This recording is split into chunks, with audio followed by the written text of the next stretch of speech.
สบายดีทุกท่านถูกข้าพเจ้าอีกแล้วคิมเนาะเมื่อนี้ข้าพเจ้าอยู่ที่บริษัทเวียดนามอยู่ที่ฮานอยเนาะเมื่อนี้ข้าพเจ้ามีเครื่องไม้เนาะเครื่องเห็ดน้ำก้อนบดไม้มาแนะนำที่ยังบ่ทันมีไผนำเข้าในลาวเนาะมีแต่บริษัทเฮาบริษัทเดียวเนาะเครื่องเห็ดน้ำก้อนนี่มันเหมาะสมสำหรับการ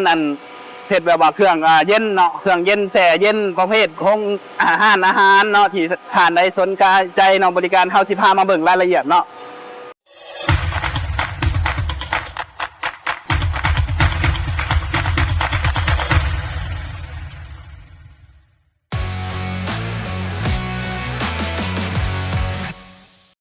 นี่คือมันเครื่องเห็ดน้ำก้อนเนาะน้ำก้อนมันจะเป็นขนาดน้อยเนาะขนาดน้อยแบบน้อยๆเลยเนาะเป็นแบบบางๆเนาะอุณหภูมิมันจ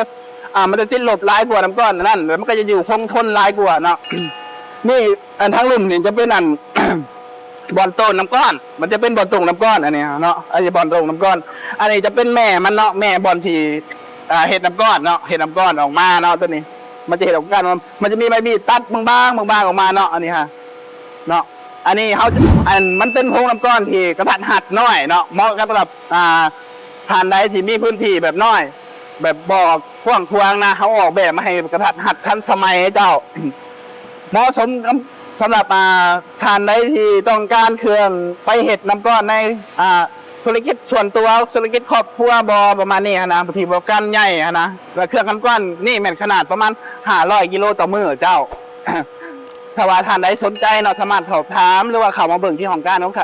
ของบริษัทของเราได้ที่บ้านหอมสุภาพเมืองสถานีนครหลวงเวียงจันทน์เนาะสวัสดิ์ท่านใดสนใจเนาะติดต่อพวกเราได้เนาะมาฮอดนี่ก็ถือว่ามักสวัสดิ์นั่นก็กดไลค์กดแชร์ข้าพเจ้าเนาะเจ้าสบายดีพอใจ